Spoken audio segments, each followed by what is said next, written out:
ክብራት ተኸታተልቲ ንድቪቢት ቻነል ከመይ ቀኒኹም ንሎማዓንቲ ከምቲ ኣብ ዝሓለፈ ዝሓበርናዮ መበል 29 ክፋል ብዛዕባ ማክሮ ከመይ ጌርና ክሬት ንገብር ኤንድ ራን ንገብር ዝብል ኢና ክንርኢ ብሓንሳብ ንከታተል።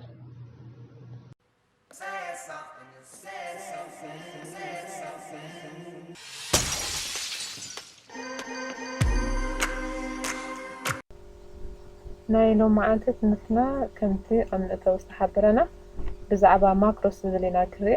እዚ ማለት ከዓኒ ኣብ ብዙሕ ስራሕና ብዝፀፈፈ መንገዲ ክንጥቀመሉ ንኽእል ሪከርድ ገይሩ ንሓደ ዝደጋገም ስራሕ ካብ ነፍሲ ወከፍ ግዜ ክንፅሕፎ ብሓፂር ኣገባብ ከመይ ጌርና ክንጥቀመሉ ንኽእል ክንርኢ ኢና ማለት እዩ።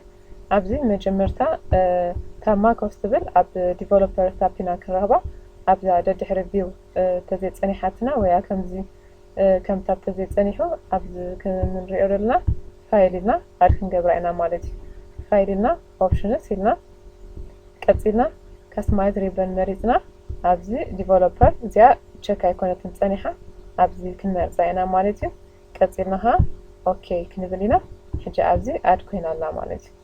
ካብ ቀፂልና ኣብኣ ክንመርፅ ኢና በዚ ንሪኦ ዘለና ንፀገም ወገን ከዓ ማክሮስ ኤንድ ኣብዝሃ ሪከርድ ማክሮስ ዝብል ኣለና።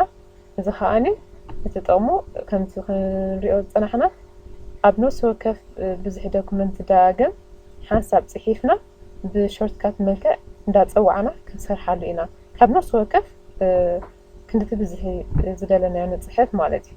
ኦኬ ኣብዚ ከም ኣብነት ክንሪኣ ኢና ሕጂ ኣነ ንኣብነት ሓንቲ ፅሕፍቲ ኣብዚኣ ክፅሕፍ እየ ኣብ ነፍሲ ወከፍ ዶክመንት ናተይ ከዓኒ ክጥቀመላ እየ ካብ ተደጋጋሚ ግዜ ፅሕፍኻ ክፅዋዕ እየ ማለት እዩ።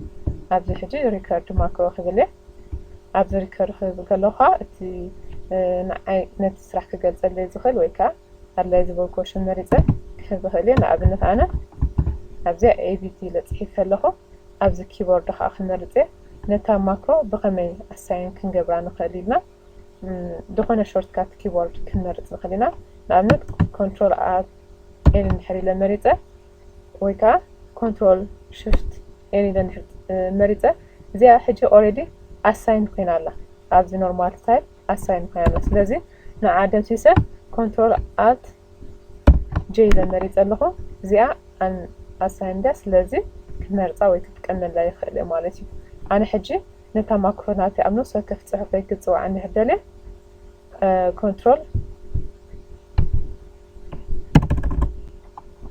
ኮንትሮል ኣት ጄ ኢለ ከዓኒ ክፅዋዓ ይኽእል ማለት እዩ። ኣብዚ ሕጂ ኣሳይን ኢለ ኣብዚ ክሎዝ ዝብል ማለት እዩ።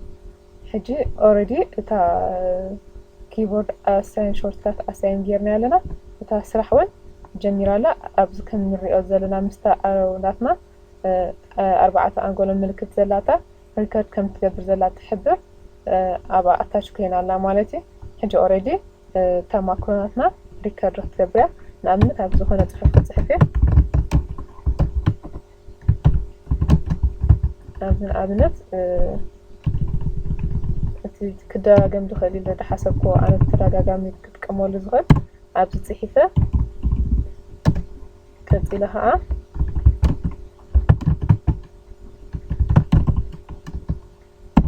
ዝኾነ ዙም ቁፅሪ ቴሌፎን ክፅሕፍ እየ ማለት እዩ። ኦኬ ኣብዚ ከምኡ እቲ ናተይ ኣድረስ ወይ ቁፅሪ ቴሌፎን እቲ ኤንወይ ኣብ ነፍሲ ወከፍ ክድገም ኢለ ዝሓሰብክዎ ፅሑፋት ፅሒፈ ኣዳልየ ኣለኹ። ሕጂ ነዚኣ ፅሕፈት እዚኣ ኦልሬዲ ሪከርድ ጌራታ ኣላ ማለት እዩ። ኣብዚ ምስ ወዳእኹ ኣብታ ስቶፕ ትብል ዘላ ኣብኣ ከይደ ስቶፕ ክብል እየ ማለት እዩ። ስለዚ ኦልሬዲ ሪከርድ ጌራ ኣላ በታ ዝሃብናያ ሽምካ ሴፍ ክገብረልና እያ ማለት እዩ። ሕጂ ንሕና እንዚ ክንድምስስ ኢና ኦልሬዲ ሪከርድ ኮይኑ ስለ ዘሎ ሴፍ ምግባር ኣድልየናኒ ወይ ከዓ ኣብታ ኔክስት ፔጅ ናትና እውን ክንፅዋዓ ስለ ንኽእል ሕጂ ኣብዚኣ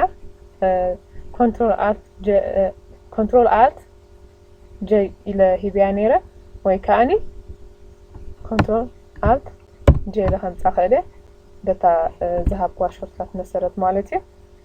كممارات እውን ኣብዚ ንሪኦ ዘለና ማክሮ ዝብል ከዓኒ ኦልሬዲ ተመዝጊባላ ኤዲት ትብል ሽም ሂብያ ኣለኹ ራን እንድሕር ኢልያ ከዓ ኣብታ ዝደለኽዋ ትመፃለይ ማለት እዩ ከምኡውን ኣብ ካልኣይ ሳልሳይ ፔጅ ከይደ ከዓ ኣብታ ዝደለኽዋ ክሊክ ጌራ ከዓኒ ክፅውዓ ይኽእል ማለት እዩ ተደጋጋሚ ከምኡ እንዳገበርና ራን ጌርና ክንፅውዓ ንኽእል ማለት እዩ ካብዚ ሓሊፍና እውን ኦልሬዲ ኣብዚ ዝተፅሓፈ ብኸመይ ክሬት ጌርና ራን ክንገብራ ንኽእል ርኢና ኣለና ከም ተወሳኺ ከዓኒ ኣብዚ ተፃሒፉሎ እሞ ድኾነ ኤዲት ክንገብር ደሊና ወይ ቁፅሪ ቴሌፎን ክንቅይር እንደሊ ወይ ትናትና ኢሜል ኤዲት ክንገብሮ ከዓ ንኽእል ማለት እዩ ሕጂ መጀመርታ ብታናትና ማክሮ ኣቲና ኣለና ኣብዚያ ኤዲት ንብል ማለት እዩ ኣብዚ ከምዚ ንሪኦ ዘለና ብፕሮግራም መልክዕ መፂ ዘሎ ኣብዚ ልክዕ ኣብቲ ዳብል ኮት ዝኣተወ እቲ ፅሑፍ ናትና ማለት እዩ ብከምዚ ዳብል ኮት ዓይነት ዘሎ ማለት እዩ ስለዚ ኣብዚያ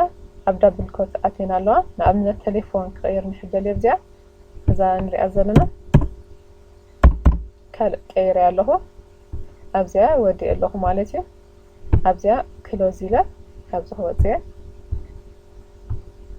ቀፂለ እታ ናተይ ማክሮ ኤዲት ምስ ኮነ ማለት እዩ ኣብዚ ራን ክገብራ እየ እዛ 43 ዝነበረት ብ89 ስለ ዝቐይርኳ ማለት እዩ ብድሕሪኡ ኣብ ነፍሲ ወከፍ ብፀዋዕኻ ግዜ ወላ ኮንትሮል ኣልት ጀ ኢለ ንሕድ ፀዊዐ እያ በታ ናይ መወዳእታ ፅሑፍ ዝሃብኳ መሰረት ሴቭ እንዳገበረትለይ ትኸይድ ማለት እዩ